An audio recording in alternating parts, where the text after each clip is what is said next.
Good afternoon. Thank you for coming today. As usual, I will start off. I'll then turn it over to our Director of the Office of Management and Budget, Unveils, and I might pop up again here and there during the presentation. But this slide looks pretty similar to a slide that we've done every year because our budget is really about a reflection of our values. And you heard me talk a lot about those values last week. And the most important of those is making economic opportunity available to all Delawareans, ensuring that everybody has a fair chance to thrive. We can't avoid the fact that we live in a world that is changing rapidly. The new economy is certainly transforming the types of skills that are required for good jobs. We live in a world where businesses have more choices than ever before about where to hire and expand. And as I mentioned last week, settling for the status quo is not the right option for our state. We've got to give everybody the chance to really meet their own expectations for their own lives. And that's been the driving principle behind many of the investments that we have made over the years. We're pleased with much of the progress we've made, but we certainly can never be satisfied. So our budget continues to prioritize the investments that have the greatest impact, and my recommendations focus on stronger schools and access to training, infrastructure to spur economic growth, ensuring that people are healthy and safe, and ensuring that the budget is sustainable for years to come. And while the last round of DFAC estimates alleviated some of the challenges for this dealing with this year's budget, we also have to use this year's budget as an opportunity to set the state on a responsible path beyond this year because the long-term challenges are not going to go away. And even with some budget growth this year, the growth since I took office remains less than previous administrations, and we're going to come back to that in the very last slide. The biggest impact we can have on our long-term budget challenges is around health care, and we're going to continue to talk about that today, and Ann will talk about that in some detail. And we've also got to maintain our commitment to fiscal responsibility. I'm pleased that we continue to be one of a handful of states with a AAA credit rating, in large part because we have adhered to some very important financial principles. In particular, significant focus on strong. Well, I really went over this. Let's go to the next slide. So we've made some very significant progress. I highlighted a bunch of this last week in the State of the State. The one thing that's new since then is that we just got the data on Friday. 2014 and 2015 turned out to be the two best consecutive years of job growth that Delaware has ever experienced. Clearly, the progress we've made is most importantly due to the entrepreneurs and business leaders throughout our state. But I do believe that our focus on workforce development, skills training, and the like has been an important contributor. Okay. We've made some great progress on education. Again, critically important in terms of setting up the future prosperity of Delaware. In 2011, just 5 years ago, if you think about our lowest income kids, only 5% were enrolled in the highest quality early childhood centers. Today, that number is 59%. So very significant progress and really a game changer for those kids. Our third graders received some of the nation's best test scores in math and reading in 2015. That's on the Smarter Balance. Great progress in terms of more rigorous classes for our students, and I see some superintendents here today. 3 of you in the front row, thank you. Lot more students, high school students, having the opportunity to take college classes while still in high school, whether it's through our Pathways to Prosperity program, where students get to choose from one of 10 different fields, from bioscience to manufacturing to culinary and health. 5,000 students next year, about 2,300, 2,500 this year. In addition, 2,700 students also taking college classes while in high school, although not necessarily tied to one of those career fields. The best improvement in the country last year in terms of high school graduation rates. Great progress in terms of college access. The last 2 years, 100% of our college-ready seniors applied and were accepted to college, virtually all of them enrolled, and previously as many as 1 in 5 did not. And we've got 2,300 elementary school students who went to school today and today are spending half of their day learning in either Chinese or Spanish. Big focus on quality of life because I spend a lot of time talking to employers, and one of the key factors these days in terms of being able to recruit a great workforce has to do with recruiting with the quality of life, because great workers, great people want to work in places where they want to live. And so our progress over the last few years in terms of expanded biking and hiking trails, some of our preservation of habitat and the like, really significant. Go ahead. Really great investment in libraries. People sometimes wonder, why are you investing in libraries when everybody's got access to the internet? But libraries are really more centers of the community than they've ever been before. And they are bursting at the seams. We've made some enhancements, you can go back. We've made some enhancements to the libraries in terms of some of them job centers and the like, but you can see a great representation from throughout the state of our investments in libraries. And with the budget that I'm about to present, we will have invested more in libraries than any other administration. Still on the category of quality of life, proud of our state parks. I think Secretary Small is here. I think I saw him when I came in. He's in the doorway. We have awesome parks throughout our state, and ranked first in the country by the American Academy for Park and Recreation Administration. Secretary Key has opened up 70 community gardens up north. Really exciting, and to see the pride that the folks in the neighborhoods have in those community gardens, eating healthy food, learning about farming, learning the sales skills that go along with it, which is really great, and significant investment in the arts for one of the top states for supporting the arts as well. Couple specific projects I wanted to mention. Those of you who know NVF, I see Senator Lavelle here and Representative Hudson, who both, is that in both of your districts? Yeah. So this particular project, an absolutely beautiful part of our state, and this was an unbelievable eyesore because when this company stopped operating, just left a lot of buildings, environmental problems. So DENREC has done a very nice job of cleaning things up environmentally, putting some of the infrastructure in, and you can see we're very excited about some of the private investment that's going to be following soon. A similar story, not quite as far along, at Fort DuPont, another beautiful part of our state, amazing location right on the Delaware River, and amazing spot, but really underutilized, buildings falling apart, and could be so much better. And so a couple years ago, the General Assembly set up the Redevelopment and Preservation Corporation, and so some state money is facilitating some of the cleanup there to make the way for private investment later.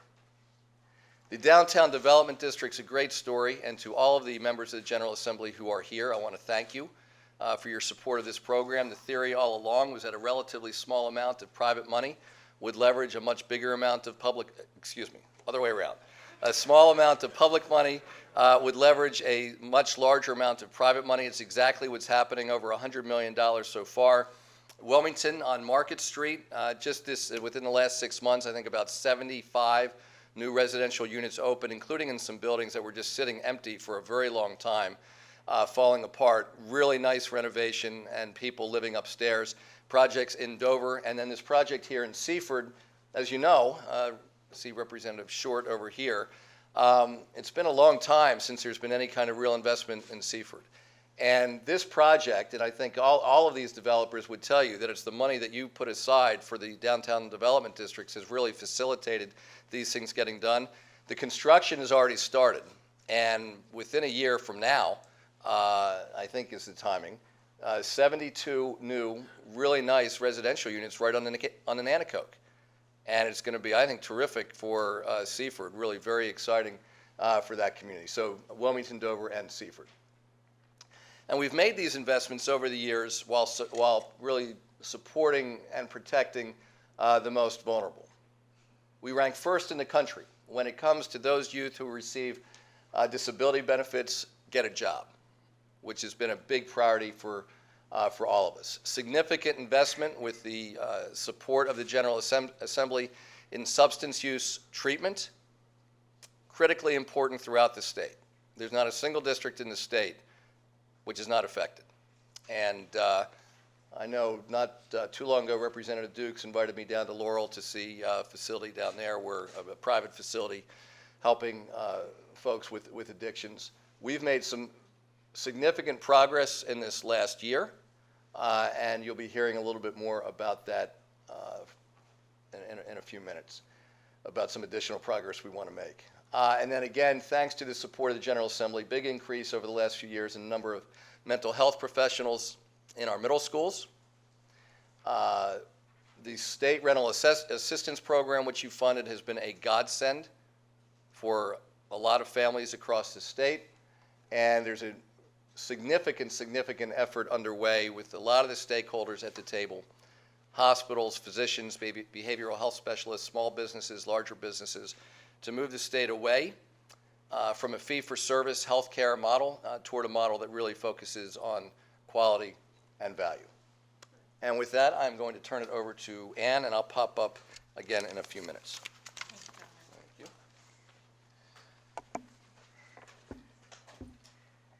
Thank you, Governor. So for many of you, as you know, since the start of the administration, we've engaged in a number of cost-saving initiatives and efficiencies. And the next couple slides really outline and highlight for you some of the things the administration has accomplished with the help of the General Assembly and state employees. Many of these items were things that were suggested to us by state employees, as a matter of fact. And so I'm not going to go through each one, but just to highlight a few for you. We have reduced the headcount in the cabinet agencies by 5%, so 680 fewer people in the cabinet agencies under the governor than when we started. It does not include teachers. We've reduced the number of residents living in DHSS long-term care facilities, which not only puts them in an environment in a community that's better for those individuals, it keeps people out of the institutions, and it's also provided savings amounting to over $5 million, as well as savings associated with the Emily P. Bissell closure, which I'll talk about in a few minutes, of about $2.8 million. Private concessions, the governor mentioned Delaware State Parks and the great award that they won this year. Some of you may have been to Hammerheads at the Indian River Inlet, or the Go Ape and Ropes course at Lum's Pond. Those concessioners bringing the private sector into the parks has helped generate $9.5 million a year to help us support the state parks. We've reduced the state's energy consumption by the way we buy energy through now a reverse auction, and met the governor's goal in Executive Order 18 of having 35% at least of renewable energy in our portfolio. We've reduced the size of the God bless you. We've reduced the size of the state's fleet by almost 20%, almost 900 vehicles. And some of you may remember we took the cars away from the cabinet officials. It was one of the first things that the governor did when he came in. And we continue to move from lease space into own space and continue to renegotiate our leases, saving a total of $5 million. So moving on now to really the beginning of the process for the FY17 budget. We really were facing a long list of demands on the budget, and then I'll highlight a couple of those in the next two slides. The most significant of which, as the governor mentioned, was employee and retiree health. $47.3 million was the total cost to cover the operating and claim liability for the health care fund. Total personnel costs totaled almost $100 million in looking forward to FY17. Another $48.8 for public education, and Medicaid cost increases of $40 million. Other operations throughout state government totaled almost $20 million of cost increases. Debt service excuse me, associated with the new bond sale of $18.6 million. And as the governor mentioned, we do have a AAA bond rating from all three rating agencies, which allows us the lowest cost of borrowing. Health and Social Services, $12.8 million to support substance use disorder, as the governor mentioned, community placements, individuals with special needs throughout state government, as well as other budgetary commitments, including $5 million pickup of the Transportation Trust Fund into the general fund. Moving on to the most significant cost driver of healthcare. This slide demonstrates that the blue bar on the bottom represents the employer contribution. So it's what the state is contributing now. The next bar, the green bar, represents what employees and retirees are contributing. If you were to hold those two constant and not make any changes, the red bars represent the projected increase in our healthcare costs for state employees and retirees. As the governor mentioned in the State of the State, by 2020, that cost will exceed $1 billion. So something clearly needed to be done, not only for the short term, but also for the long term. And I'd like to just take a minute to thank the members of the healthcare task force that worked. We did a lot of work and had a lot of discussion, and I think was a great foundation for the continued dialogue and the continued work that's going to take place between the hospitals and the providers. The governor mentioned this work being done by the Center for Health Innovation, changing the way we pay for health care, providing increased transparency so that when you're shopping for health care, you can look for the lowest cost but at the highest quality outcome, and change the way that hospitals are charging for their services. So I do thank the members, including the labor representatives, that put in a lot of time and effort, and I look forward to those that continued work. But we did need to take some initiatives both for the short term as well as for the long term. So the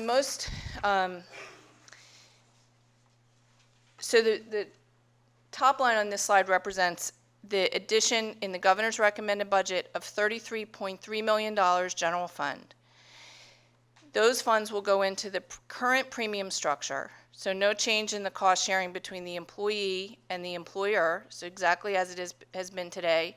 This represents an increase for the employer share, so that will trigger an increase in the monthly premiums for both the employee and the employer, and the employee premiums will go up from, depending on what plan you're in. If you're an individual employee in the lower cost plan, your premiums would go up approximately $1.98 a month. If you're an employee in the richest PPO plan for a family, your premiums would go up $19.48 per month. And this corresponds to an employer contribution increase from $47.64 per month for the lowest cost plan for the employer. The employer would contribute an additional $127.48 per month for the PPO. Okay, so that's the $33.3 million. Additionally, through the work of the task force, we did talk about making employees better consumers. So making employees better consumers is not just about how much health care they consume, but also the type of health care they consume, and consuming health care that's at the lowest cost but highest quality. One of the ways to do that is a health savings account. So a health savings account is a mechanism where the state contributes money and the employee can contribute money on a tax-free basis, and that can help pay for their health care, and they can take it with them. It's portable. They can leave to another employer. They can use it when they retire. It can be invested and it can earn interest. So we are proposing the introduction of a health savings account. It will be available to all current employees. It's a great option for a lot of people, and we're proud to be introducing that. It will be the only plan offered for new employees hired on or after January 1st, 2017. So our proposal, and as the governor mentioned during the State of the State, in order to preserve to the best of our ability as much as possible the benefits that we offer today to state employees, we have to do something for the long term. So this proposal would impact new employees hired on or after January 1st, 2017, and this would be the plan that they would all go into, the health savings account. But it would also be available to current employees, and as I said, we've heard from a lot of employees that they're interested in this. About 5 years ago, we offered an HRA, which is a health reimbursement account. This is actually probably more beneficial to a lot of employees and retirees compared to that account. So this will be, more information on this will be forthcoming. And then two other items in the healthcare arena that were also brought up. One is the elimination of a premium benefit that's offered to two married state employees. There's a group of employees that were grandfathered in as a result of House Bill 81, so newly hired or newly married state employees after January 1st, 2012 did not receive this benefit. So this levels the playing field so that everyone's paying the same, and it eliminates the grandfathering in of employees that have double state share. And then this item below that is a similar leveling of the playing field, eliminating the grandfathering of Medicare eligible retirees who do not contribute anything towards their state's supplemental Medic-Fill plan. So this would have them pay 5% or about $20 a month, the same as the employees who were hired or retired after the implementation of House Bill 81. So moving on to the next slide, the governor's recommended budget also contains an additional $18 million, and this would be a recommendation of a pay raise, a general salary increase for state employees that amounts to a 1% or $500, whichever is greater, pay increase for state employees. So if you make $50,000 or less, your pay increase is going to be greater than 1%. For those employees making above $50,000 a year, it's a 1% pay increase. That also, the budget also includes $16 million that includes steps for teachers, and teachers would also be receiving the 1% pay increase indicated above. We're also included in the $16 million salary increases is almost $1 million to make progress towards the paraprofessional pay scale, which we've been adding money for the last few years. In addition, $2.3 million is recommended for a 1% increase for our nonprofit contractors. So Department of Health and Social Services, the Kids Department, Department of Corrections, all do business with this group of nonprofit providers. You think of Easter Seals and others. This provides a 1% increase for them. Investing in our classrooms. Governor, did you want to take this slide? Okay, so clearly the biggest driver for us in terms of creating a prosperous future has to do with what's happening in our schools and the educational opportunities our students receive. And I want to thank the superintendents Holodick and Garrett and Fitzgerald for being here today. So, you know, this is one of the reasons, the fact that this is such an important issue for us, it's one of the reasons that every year we have fully funded the unit count to keep class sizes at where they are supposed to be. And what I want to do now is just sort of walk through our other investments that we are making, because although we're we're proud of the progress we've made, the best improvement in high school graduation, as I mentioned, and much of the other progress, we clearly have more work to do. So I'd like to walk through these investments. So the first one, in fact, the first two were something the superintendents in particular really identified for us as being major priorities. The first one being the expansion of broadband, faster bandwidth in our schools. So this will take our middle schools and high schools up to 1 gigabyte, and our elementary schools up to 100 megabyte. And it's something that we've heard a lot about from our superintendents in our districts about, given, not surprisingly, all the activity in our schools in terms of accessing the internet. So we think this is a really important investment. They also have talked to us a lot about the technology block grant. This is money that they can choose how to deploy this money for technology, and so this $1 million is in there as well. The next is the Wilmington Education Improvement Commission. I spoke about this in some detail during the State of the State, but I think one of the areas where we can make more progress is for the underserved children in Wilmington. I agree with the conclusion reached by the Wilmington Education Improvement Commission and others that we really do need to redraw district lines if we're going to significantly change the course of education in Wilmington. But I also agree with the commission that those changes have to be paired with additional resources for our low-income students. And we're one of the few states in the country that does not allocate extra resources to low-income and to English language learner students in our funding system. And we think that needs to change. Now, we do have a group, the Education Funding Commission, who is sort of sorting through all of these issues and sorting through what is frankly a pretty complicated and rigid funding system.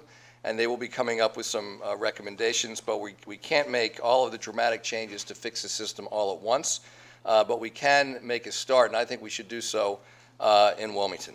And I know that the state board's vote last week has raised a number of questions about the chances of enacting the real change in Wilmington, but I really do believe that the commission is going to come up with a plan that the state board is comfortable with, that they can improve, and I think it's really important that this budget reflect a commitment to that work. So specifically, I'm committing the funding necessary to move the process forward this year. And that's $4 million to better serve low-income students in Red Clay, and also $2 million to support the transition and implementation planning, specifically for redrawing the lines.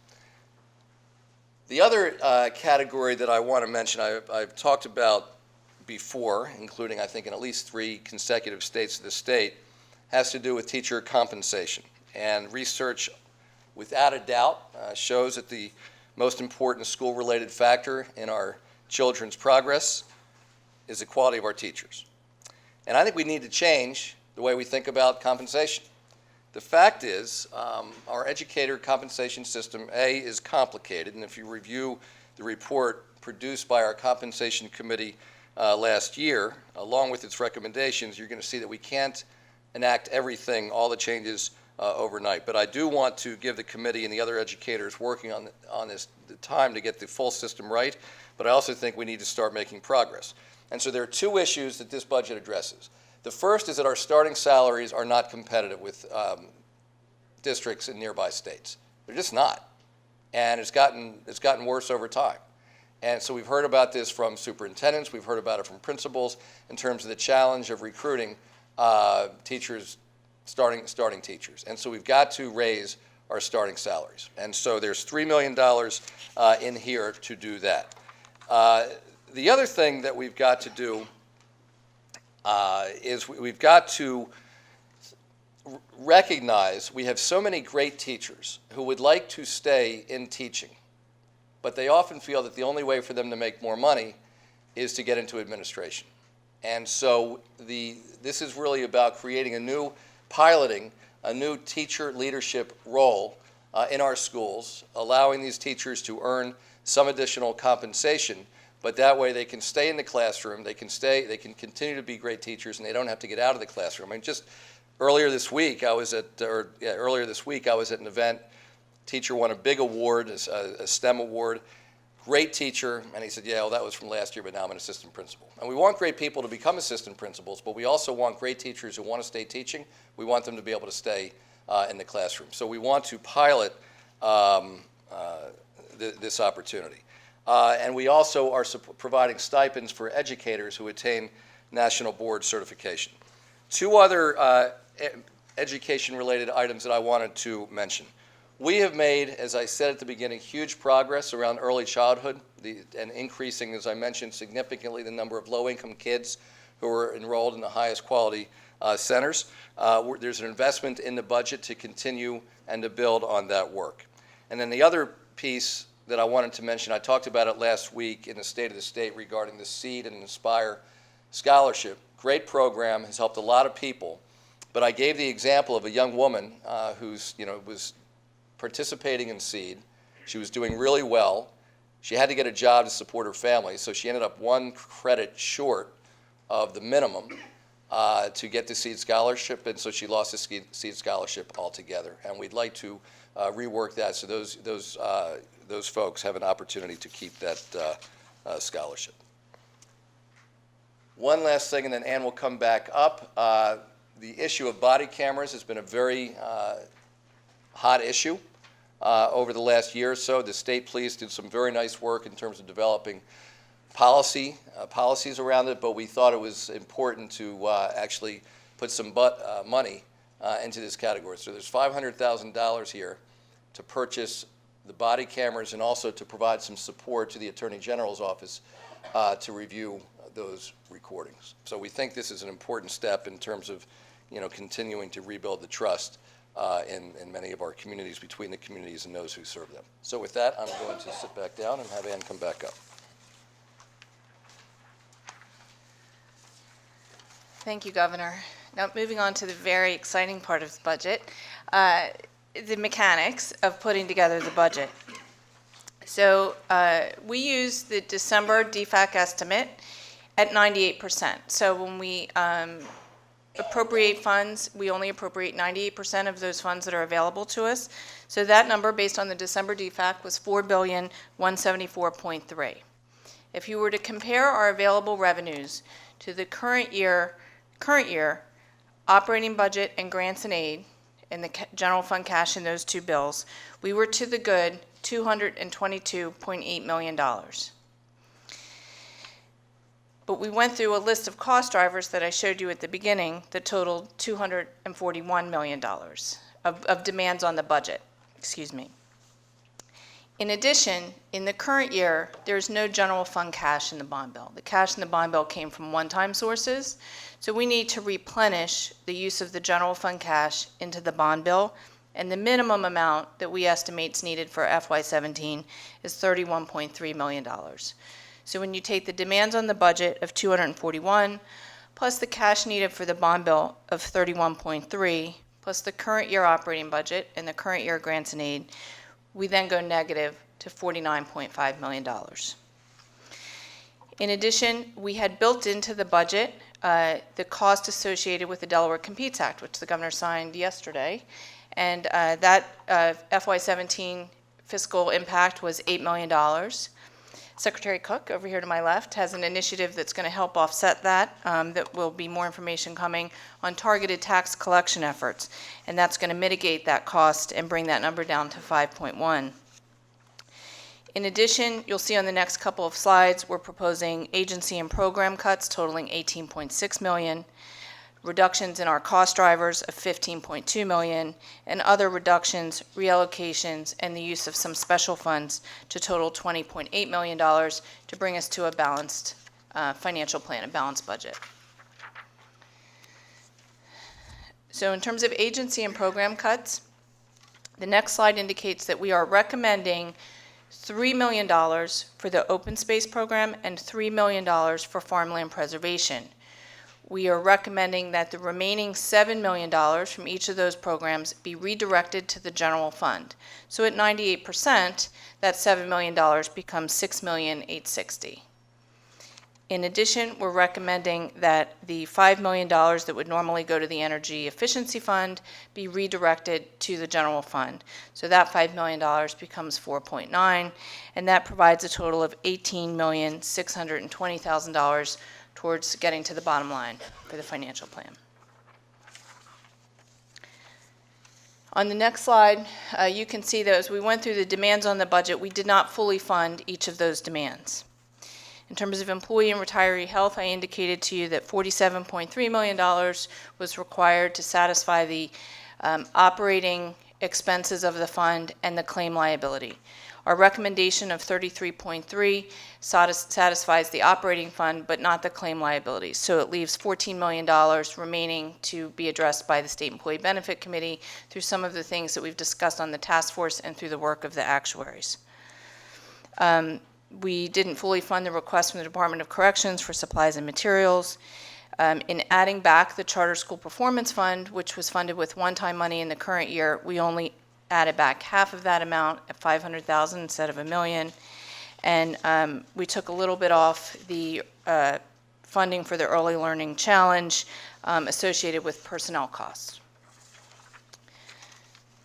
Turning to the next slide of reductions, reallocations, and special funds, you can see here sort of a mix of different things from across the state, which we'll be going over in detail with the Joint Finance Committee next week. Statewide personnel cost reductions in a variety of areas of $7.7 million, savings associated with the Emily P. Bissell closure of $2.8 million, other healthcare reductions, which I mentioned on an earlier slide. We received an increase in federal match for the Delaware CHIP programs. We're able to take a reduction there of $1.4 million. Again, moving people into the community and keeping them in the community has allowed us to take a reduction in our long-term care budget of $1.4 million. Increased billing for school-based health centers to Medicaid and private insurance has allowed us to take a reduction of $500,000, and then other operations statewide, including some reallocations and the use of some special funds, to total $20.7, almost $20.8 million. So that rounds out the operating budget. I'd like to now move into highlight some of the things in the capital budget. So moving on to the capital budget, the first item is $10 million general funds recommended for the strategic fund. And you can see below on this slide some of the businesses that we have been able to assist with the strategic fund, whether to expand, locate, or preserve jobs here in Delaware. So it's quite a good list. And that fund continues to be very important in attracting and retaining companies and jobs in Delaware.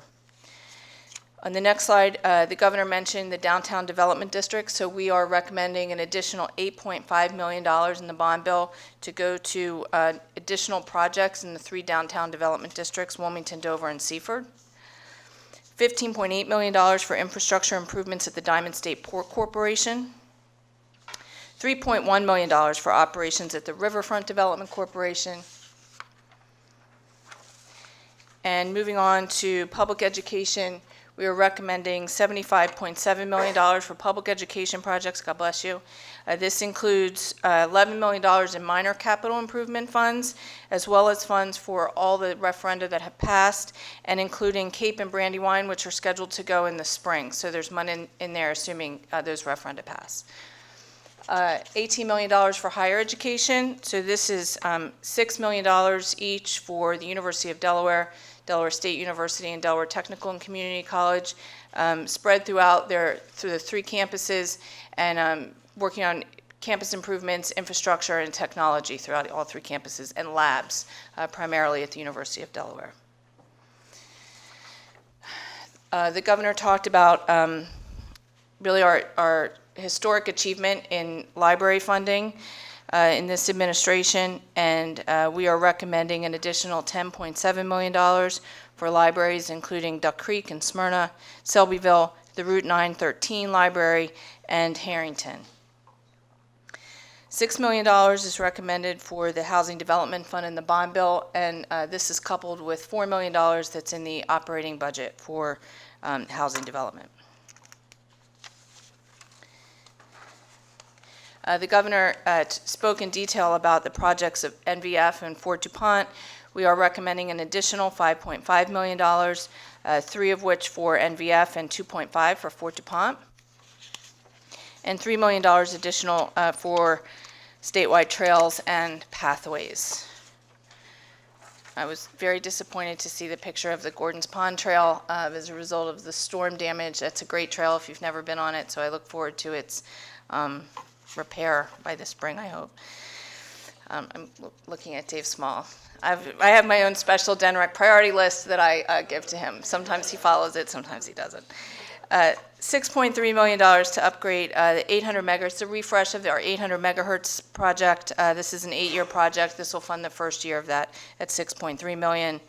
$1.3 million for renovations to the Delaware National Guard Bethany Beach training site.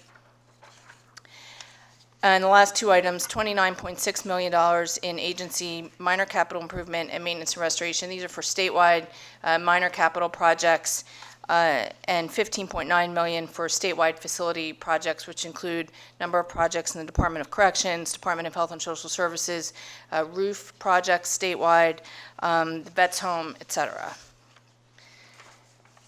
And so with that, I'll just take you to the wrap-up slide. So this slide shows you our total general fund operating budget of $4,113.5 million.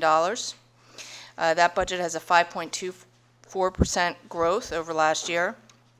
Transportation Trust Fund of $337.5. Grants and aid, we don't draft that bill, but we've set aside $43 million, which is level funding from the current year for the grants and aid. Bond and Capital Improvements Act at $486.9 million, which includes state projects of $236.1 and transportation projects of $250.8. And I mentioned the budget growth, but to put in really a more proper context, if you look at the last slide, you can see nominal budget growth on your left going back to the DuPont administration, and then adjusted budget growth in the right-hand side, which adjusts for inflation and population. So even with this final budget, you can still see that during the Markell administration, we've had negative budget growth of 0.37%. So that concludes my presentation. Governor, you have any final comments? So I just want to thank Director Vasali and the team at the Office of Management and Budget for pulling all this together. It's an extraordinary effort. It takes months and months and months, a lot of conversation, a lot of debate, and I think they've once again done a nice job. So I do want to thank all of you for coming, and we'll hang around for a few minutes if any of the reporters want to talk to us.